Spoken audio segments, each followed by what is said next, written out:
Hello, everybody, and welcome to the High Return Real Estate Show. This is Jeff Schechter, aka Shecky, and today I actually had to give my illustrious business partner the day off, Mr. Jack Gibson, and he is a little bit under the weather today.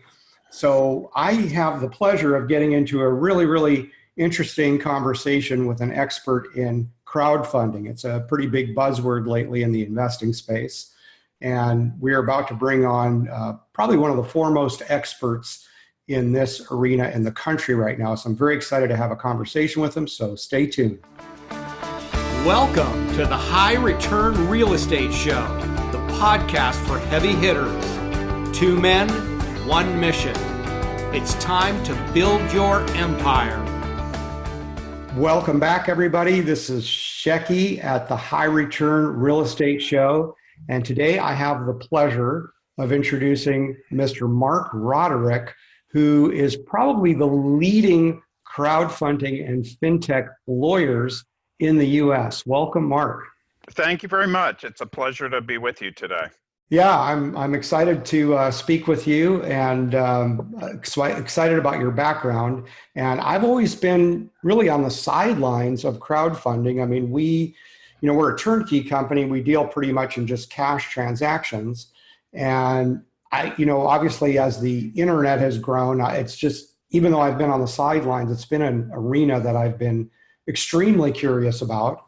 And so I want to hear a little bit more about you, how you got into that, how you gained expertise in that, and, some of the stuff that you're doing within that space right now. Okay, well, we'll just block out the next hour and a half and I'll just talk. Go for it. I'll just talk all about it. So I guess the first thing for listeners who may be wondering what crowdfunding is, or have heard it as a buzzword. So just to sort of bring everyone on to the same wavelength, crowdfunding is just the internet. That's what I always want to say right at the outset. And I always joke, it's only a little bit of a joke. Fortunately, there's a lot of legal rules about this thing called crowdfunding, because otherwise no one would have to pay me and then I couldn't be on your show. Okay, well. So fortunately, there are a lot of legal rules that you have to comply with. But at the heart of it, crowdfunding is just the internet. It's just using the internet to raise capital. The next thing I'll say is, so crowdfunding, next time you're at a cocktail party and someone says, well, what is crowdfunding? You will be the absolute hit of the party if you just say crowdfunding is any time you use the internet to raise money. And like all the pretty women will say, oh my God, that is a guy that I want to get to know, because that's such a great answer. Within that world, within that universe, I should say, crowdfunding is just using the internet to raise money. There are sort of two types of crowdfunding. And lawyers like me only really deal with one of them. The first type is the Kickstarter type, which you've heard of Kickstarter undoubtedly. Sure. And Indiegogo and all their many imitators, GoFundMe. That's crowdfunding for sure, but we call it donation-based crowdfunding or rewards-based crowdfunding for the obvious reason. You create a Kickstarter campaign, you are just asking people to donate to you, or a GoFundMe campaign. I'm a musician. I'm trying to put together my first CD, old-fashioned word, and I need $30,000 because you got to pay the production company. So please give me $30,000 or $100, and in exchange, I will give you a free copy of my CD when and if it is ever produced. No, it's not an investment. They're just asking for money. So we call that donation or rewards based.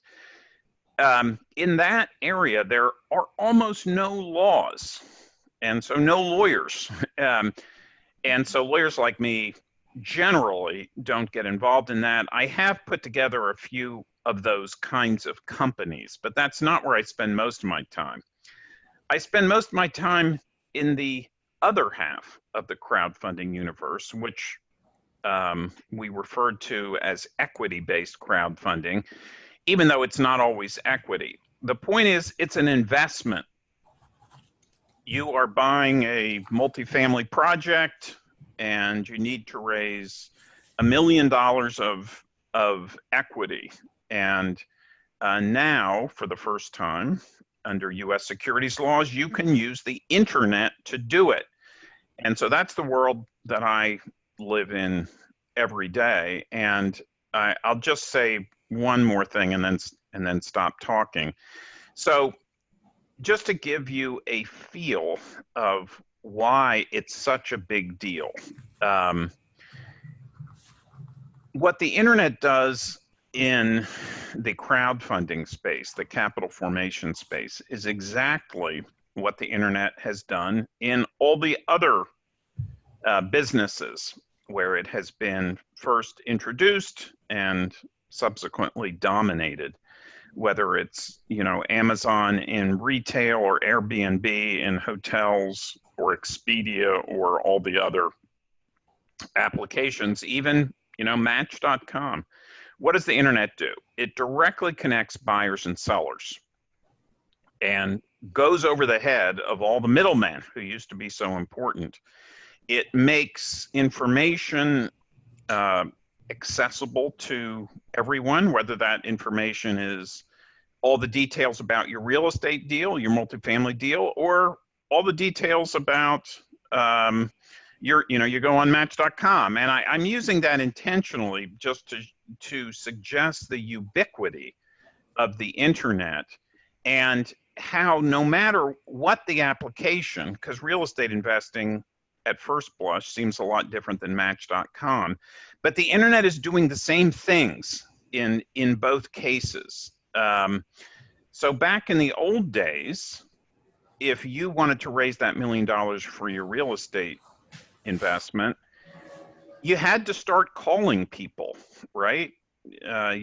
Some buddies, your friends and family, your parents, your uncle, your lawyer, your accountant, and ask them, do you know anyone? So you start calling, and that's just the way it was. And as a result, it mattered a great deal. For example, where you live. Do you live in Manhattan or Atlanta or Silicon Valley, or do you live in a little town in Indiana? It matters a great deal. Where you live matters who your parents are, where your father works, if your father's around, all those things. Yeah. In the same way that if you wanted to, you're single and, you'd like to look for a spouse, same thing, you start calling around. Well, does Aunt Mary know any eligible people? Exact same process. So now the internet comes to both of those industries. And in the Match.com space, suddenly you go online, you see thousands of eligible spouses, potential spouses. And in the real estate world, exact same phenomenon. Right now, let's say you have a deal you have in mind. You say, what, actually, I do have a multifamily deal in mind. So as soon as we get off this podcast, you can create a website for your multifamily deal. And instead of starting to make phone calls to everyone you can legally put that website up. And this afternoon, you can theoretically and actually be showing that investment to every potential investor in the world. Okay. Yeah. That's the internet.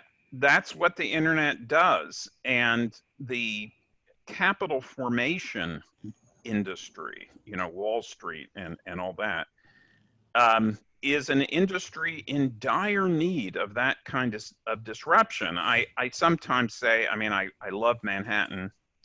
Manhattan, from the East River to the Hudson, is middlemen.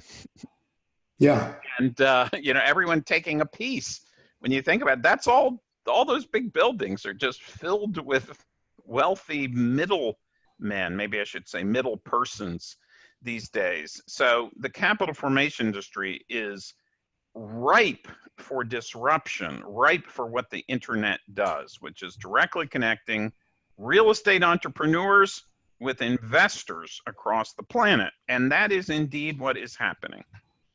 Yeah. So, first of all, two thank yous. That's fantastic. One, I really appreciate the simplification of that, because it really hits home with me. And you're right. It's the internet itself is just a huge disruptor. Secondly, I always appreciate the tips on how to get pretty women. So that's always a great thing for me. And so for the investor that's out there looking to potentially invest, look, in every industry, there's good and bad. And I'm not here to point a finger on good crowdfunders or bad crowdfunders, but you being on the legal side, which is fantastic, how would you advise an investor, like what to look for? So I'm an investor, let's say hypothetically, I got $100,000 I want to invest.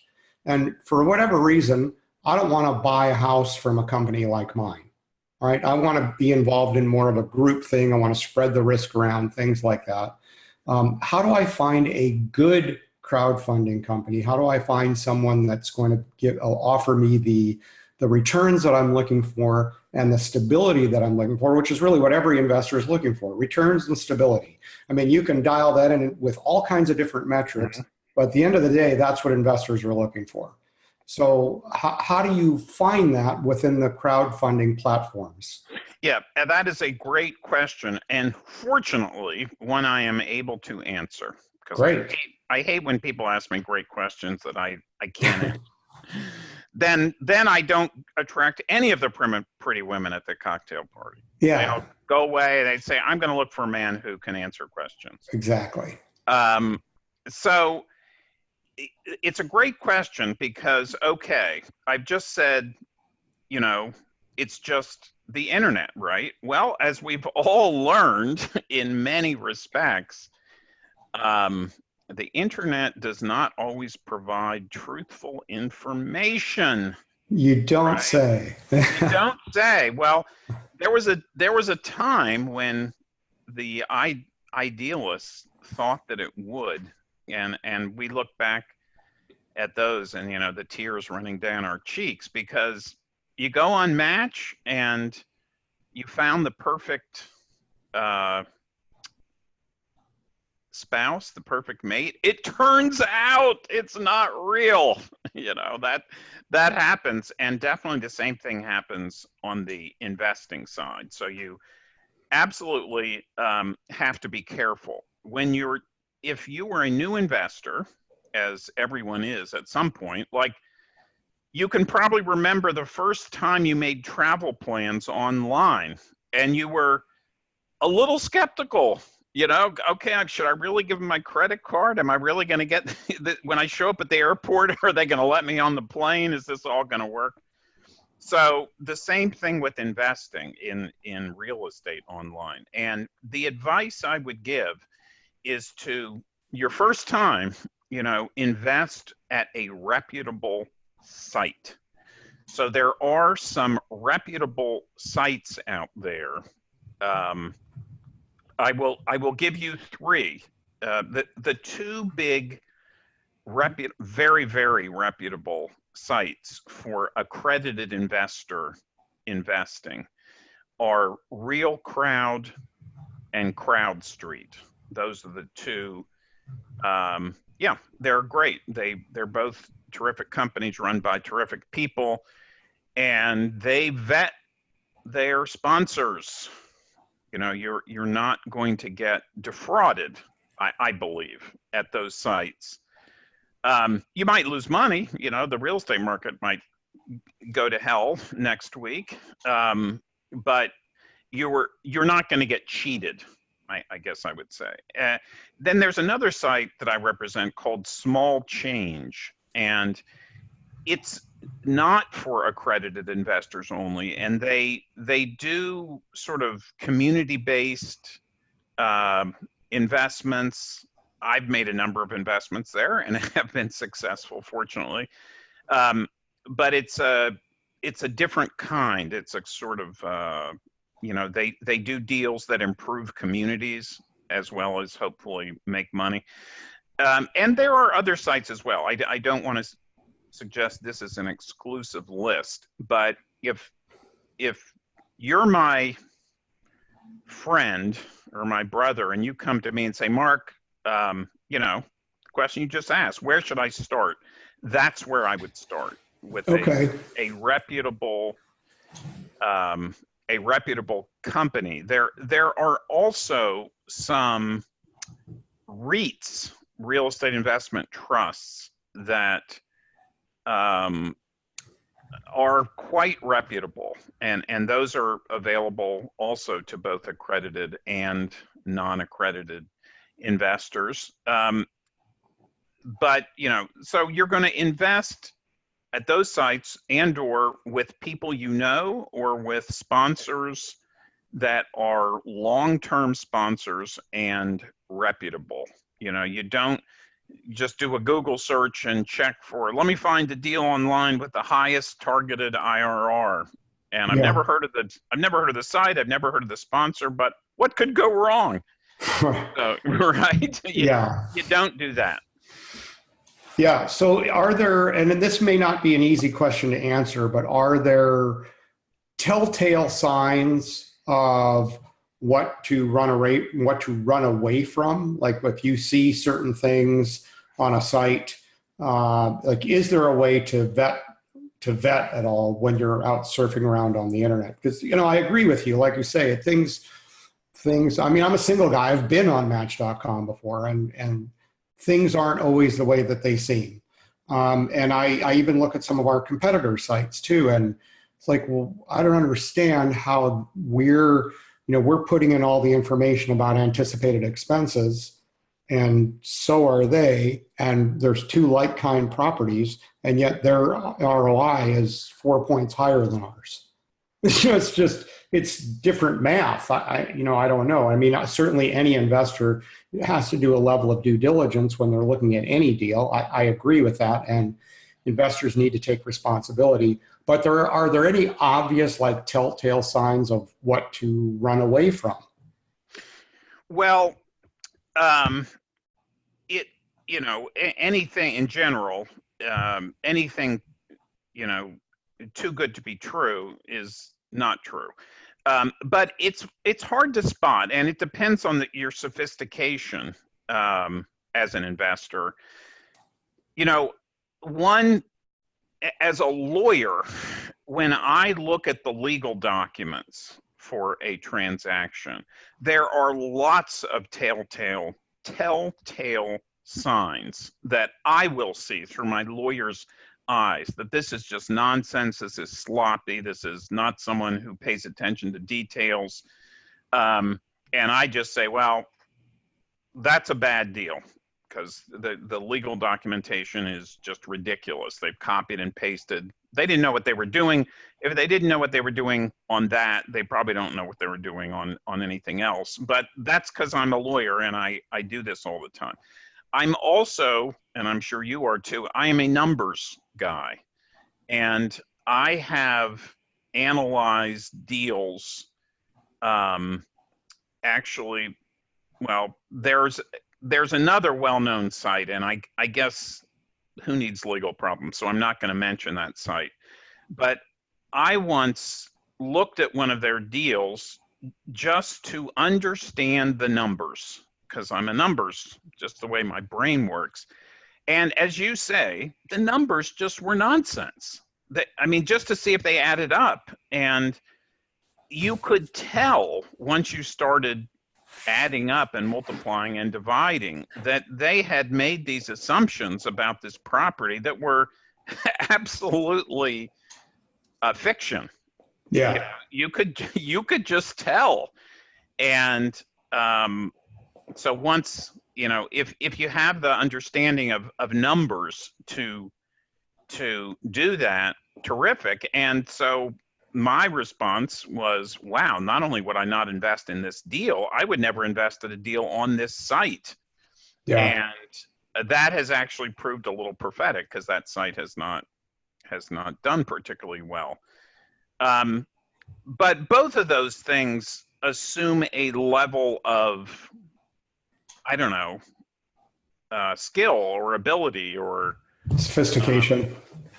sophistication, which is great. But if I were just starting out again, I would stick with the reputable sites to start out with. Yeah. Okay. So within the world of real estate, because obviously the listeners to this show are typically real estate investors, what are the different kinds of deals that you're seeing in the crowdfunding world? I mean, you mentioned REITs. I mean, are we seeing, like, being able to buy portions of some huge, apartment complex or high rise?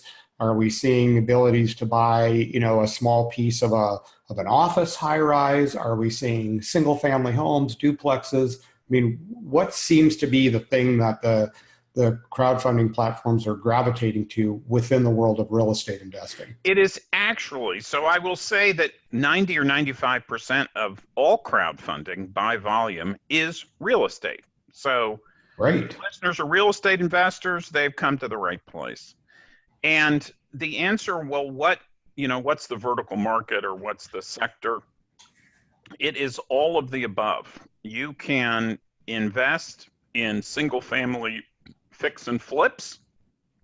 You can invest in a large pool of multifamily projects spread across the United States.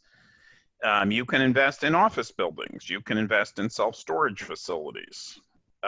You can invest, most of the volume today is still in individual projects, and then there can be small projects, single family fix and flip. They can be very large projects. I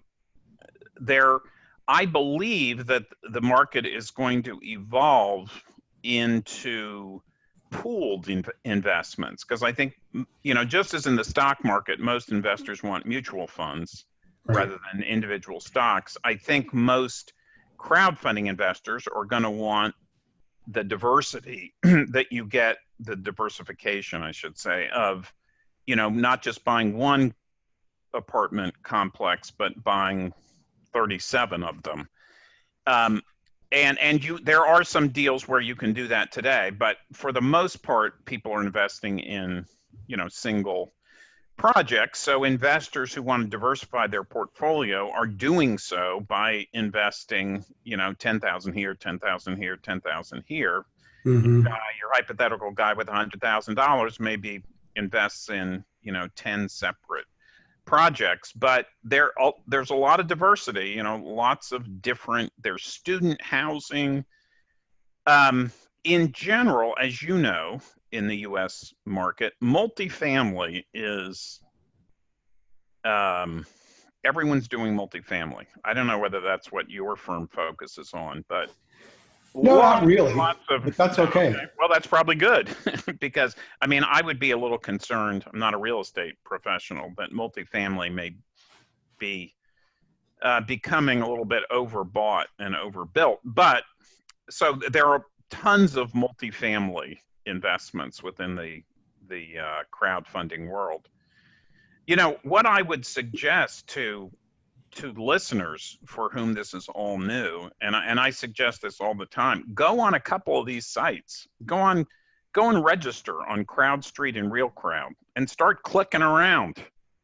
You're going to kind of get more practical feel than if you listen to me, talk for 4 hours. Sure, understood. You see what the kinds of deals are, because you're obviously a sophisticated investor. You're going to start asking me, well, what kinds of loan to value ratios are typical? What kind of distribution waterfalls are typical? And I can talk about it, but if you start clicking around on those deals, you're gonna you're going to see right away. So you made an interesting comment about Manhattan and, Wall Street in general, and the millions of high rises that are filled with all these middlemen or middle people.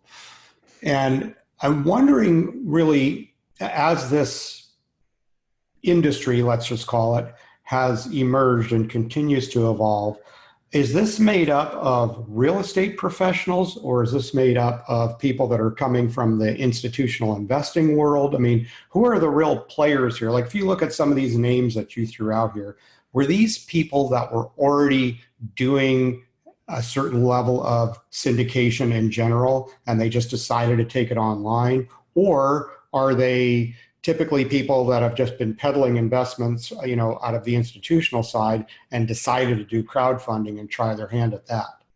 That is a fantastic question. No one has ever asked me that before. Well, thanks. I'm a weirdo, so just... No, that is a super insightful question. And the answer is, when crowdfunding began, no one was even thinking about real estate. Let me just tell you that. People thought, oh, this is the internet. This will be a Silicon Valley phenomenon. This will be the way, that you can invest in the next Facebook. And the original crowdfunding sites or portals were all these high-tech sites run by Silicon Valley folks. Mm-hmm. And way back when, so I write this crowdfunding blog, and I wrote a blog post saying, when you think about it, real estate would actually be a great market for crowdfunding. And right then, I'm sure not because of my blog, but just because of the market forces that I was recognizing and other people recognizing, suddenly real estate took over crowdfunding. And fortunately, up to right now, the answer to your question is the most successful real estate crowdfunding sites are run by real estate folks. There have been some run by non-real estate folks, and they have not been as successful. There was one called Realty Shares that thought it was going to be a Silicon Valley company, and they got venture capital backing, and the way venture capitalists do, they spend a lot of money, hire people, build market share, like WeWorks or Uber, anything, don't worry about making a profit. Realty Shares went out of business. So the successful companies now are run by real estate folks, which is fantastic. Now, the question is what happens next, which is why your question is so insightful. Because the question is, does crowdfunding become absorbed by the Wall Street monster? Well, exactly. And that's kind of what my thought process was in asking a question. Yeah, that's why it's such a great question. The institutional guys want to take over everything. Yes. So, and I'm thrilled to hear that the great amount of success has come from real estate people. So yes, continue. Yeah, well, and that has always been the question from the beginning. I and others who have sort of been there from the beginning, we tend to be a kind of an idealistic group, and we are looking nervously always, to see whether this wonderful new thing that we hope is going to democratize capital and, give a shot in the arm to American capitalism and make great deals available to ordinary Americans rather than just to Wall Street hedge funds and, wealthy families and all that. History, and you see how we do live in a capitalist system, and it's wonderful, but it means that big pools of capital tend to overwhelm everything else. Well, they move markets. They're big enough to move markets. Yes, they are. Yeah. And there have been some situations where crowdfunding companies have succumbed to the pull or the attractiveness of, forget ordinary people. They don't have that much money. We're going to start taking money from the hedge funds, and they have crashed. There wasn't a big enough, I think, demand to deploy all that capital, and those companies crashed. So we don't know what the future holds. There was a time when I started getting a lot of calls, and because of my position in the industry, this is probably statistically significant, but I started getting a lot of calls from bad folks. We want to use crowdfunding. We're going to set up boiler rooms and just hard sell these crowdfunded securities. We want your help. And that went on for a while, and I thought, oh my God, here we go. And then it stopped, and I'm not sure why.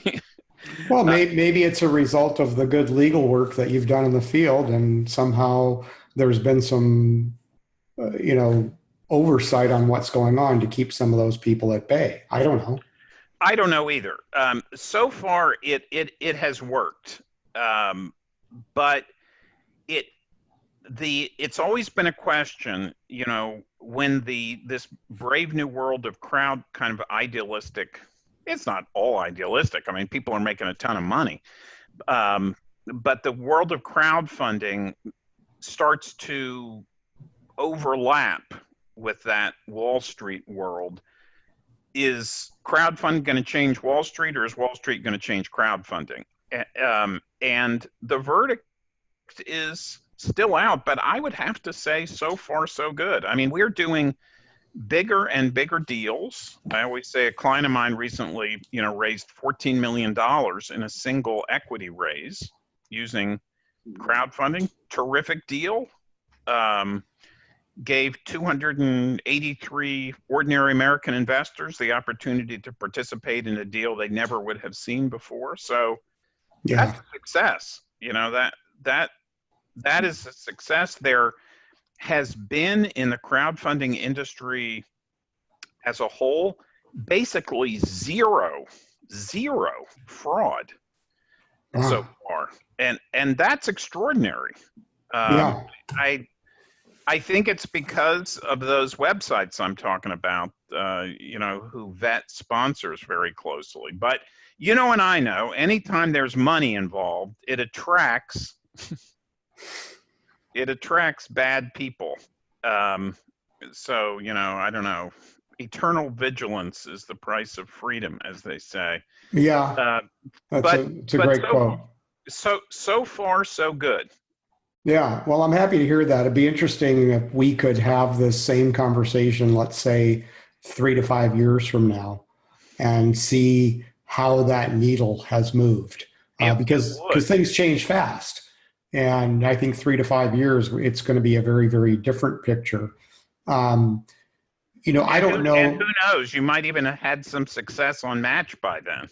Yeah, maybe. Yeah. So, that would be fantastic. I'm wondering,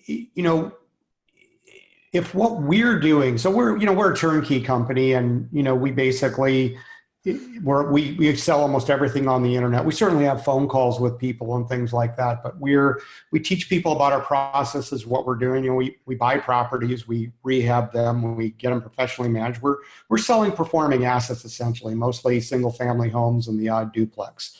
And they do well and they perform well, and we give them a warranty on it. It's a very, very straightforward process for individuals, not necessarily accredited, although we have some accredited investors that buy from us too. Is what we're doing considered crowdfunding? Hey, call it what you like. I mean, do you do it online? Yeah, I mean, we get almost all of our leads from our website. Okay.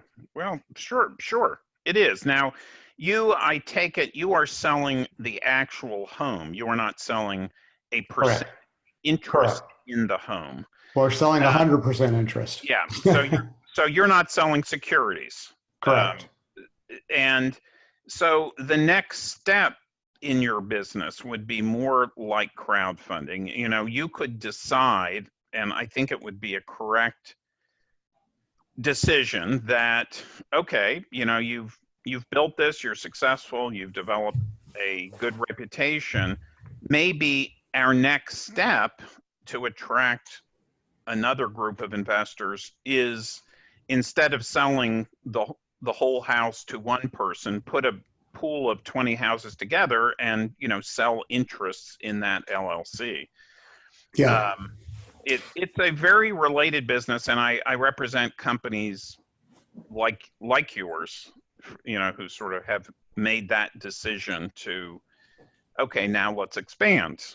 That's Yeah. an obvious expansion of our existing business model. And then you would be selling securities, and then that would clearly be within the world of crowdfunding. And if you could put that on Match, yeah, I might even get a date. Who knows? you might get a date. Who knows? Who knows? But so, I once go ahead. Yeah, I'm sorry, but I heard some comedian told this joke. He said his parents were divorced, and his father was saying, I went online, you told me to do online dating. All I kept getting was offers from Middle Eastern men. And the guy says, Dad, you've been using Uber. So it's a joke. Yeah. Wrong site. Wrong site. Yeah. So it's interesting that you bring that up, because Jack, my business partner, and myself, that's been a sub conversation for a long time about pooling. Obviously, somebody say they buy a $70,000 home from us. All their eggs are in that basket, and they live and die by that vacancy or that performance. And just like your analogy of mutual funds is a really good one. By providing a pool, I mean, we know what we're doing. We know the Indianapolis market very, very well. And we've thought about doing 30, 40, or 50 homes that are, all managed under one roof, and, kind of spreading the risk, as it were, and allowing people to buy into a pool. But you bring up something that for me is a little bit scary, because then we become subject to all the SEC rules. So right now, we own the properties that we sell, and it's very, very simple purchase agreement. Sign this, boom, here's a little affidavit. You agree, we agree, good, we're good. And we're doing everything off market. We don't even need a realtor. And so one of the beauties of that is it keeps our costs down, and it keeps closing costs down, and all that sort of stuff. So I just wonder, that's why guys like you exist, and that's fantastic, to guide companies like ours through that quote unquote minefield of regulations to take that next step. And, in so doing, like, maybe what would you say are the top 2 or 3 things to look out for, to mind our P's and Q's, as my mom would say? She was a school teacher. Yeah. To tell you the truth, it's very straightforward. It is not rocket surgery. If you're dealing with a lawyer like me, or like, my friendly competitors, it's not difficult. In fact, it's not only not that difficult, it's really not difficult. And your liability, if it's done correctly, and this is where, having a lawyer knows what he or she is doing is important.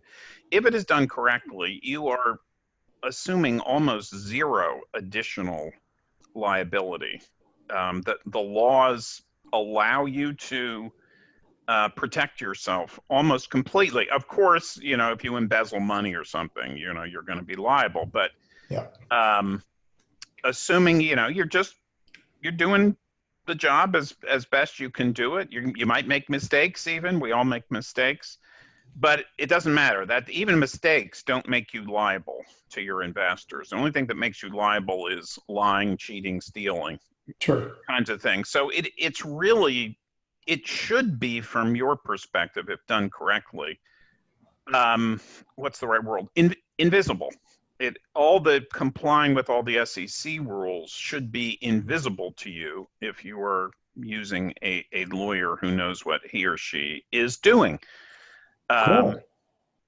And it's not even very expensive. So it's an obvious extension of your business. You have to figure out what the logistics are going to be, and investor reporting, and Sure. and all those kinds of things. But liability wise, I write tons of articles on my blog, and I once wrote one called "The Legal Liability of Crowdfunding Issuers," and it goes through all the statutes, the complicated SEC statutes, and it concludes there is really no additional liability raising money through crowdfunding. The additional liability is raising money from investors. Whenever you have an investor, you do have this potential liability, but the liability is for lying and cheating and stealing. It's not for making mistakes, or, if the market goes to hell and people lose money, you are not responsible for that. I mean, it's investing, and there's a certain amount of risk. Yeah, there's a certain amount of risk within that too. And we're very clear with our investors when we do deals with them. It's we know you've been on sites that show all the puppies and rainbows, okay, and the unicorns, but now let's talk reality. And I think that's served us well. We've lost deals by having that kind of conversation. Because sometimes investors don't want to hear that. They want the puppies and rainbows. Okay, but we just have learned over the years that it really doesn't make sense to operate that way. So I'm looking at the clock, and it's like time has gone incredibly fast, and we're running out of time here. What would be the one question that I didn't ask you surrounding this that I probably should have? Well, often, okay, and it's probably my fault because you wouldn't have known to ask the question. Often, I talk about, so within the world, remember I talked about two kinds of crowdfunding: Kickstarter crowdfunding and equity crowdfunding. Yeah. In the world of equity crowdfunding, there are three flavors, three kind of subdivisions. And again, all this is on my crowdfunding blog in excruciating detail. But probably if I spend 90 seconds just briefly describing. Yeah, that would be great. Yeah, just to give your listeners, let them know that these things exist. So the first kind of crowdfunding is accredited investor only. Yep, there's only one rule, and that you can only take money from accredited investors. And besides that, there's no other rules. It's wild, wild west. The SEC, one of the kind of founding principles of our securities laws is rich people can take care of themselves. So that's why it's totally consistent with that. If they're only accredited investors, the SEC lets you do whatever you want. And that has been by far the largest volume of crowdfunding. Another kind of crowdfunding is very much like a whole public offering, like when a company like Facebook goes public. That's often called Regulation A, is a word used to describe that. So it's like a mini IPO, initial public offering. It involves going to the SEC with a thick book, getting SEC approval of the offering. But if you do that, the benefit is you can sell not only to accredited investors, but also to non-accredited investors. Okay, so those are the first two. The third kind is this brand new animal. Also allows you to sell to non-accredited investors, this time without SEC approval. But because at the time Congress passed these laws, there were many people genuinely concerned that, slick real estate operators were going to defraud widows and orphans. This kind of crowdfunding, which has no government oversight per se, is very, very limited. You can only raise a very limited amount of money. The law limits how much each person can invest, very strict investment limits. That is often called regulation crowdfunding, or regulation CF for crowdfunding. And in general, it has not found much traction. That's a whole nother conversation. And in the world of real estate in particular, has found very, very little traction because of the very small limits on how much money you can raise. So those are the three flavors. Lots more information at my blog, but that's the only thing missing, I think. Now that we've covered that, Yeah. there is nothing more to say. That's fantastic. So no, I really, really appreciate that. So you mentioned a number of times your blog, and I do want to put that in the show notes. So how can people find you? I am ubiquitous. When you go to sleep tonight, you will dream of me. No. My blog is at crowdfundattny.com. ATTNY, obviously the abbreviation for attorney. And if somehow you wrote down those letters wrong, in the wrong order, put the Y before the crowdfund or something. Yeah. If you Google Mark Roderick crowdfunding, you will absolutely find me. But once you get to my blog, then there's all my contact information, and sending me an email is definitely the way to get a hold of me. Awesome. Well, Mark, this has been fantastic and eye-opening, and I'm super appreciative of you coming on and sharing your wisdom. And I learned, dude, I've got a whole page of notes. Wonderful. Well, you asked great questions, and that always makes it more fun. Yeah, and you've completely talked me out of going back onto Match.com, so it's great. Now I got to get my ass out in the real world. So anyway, thank you again. Really, really appreciate you, and we will hopefully talk soon and see how we did on coming back around on that other question. Perfect. Okay. Really, really enjoyed being on your show. Thank you. Thank you.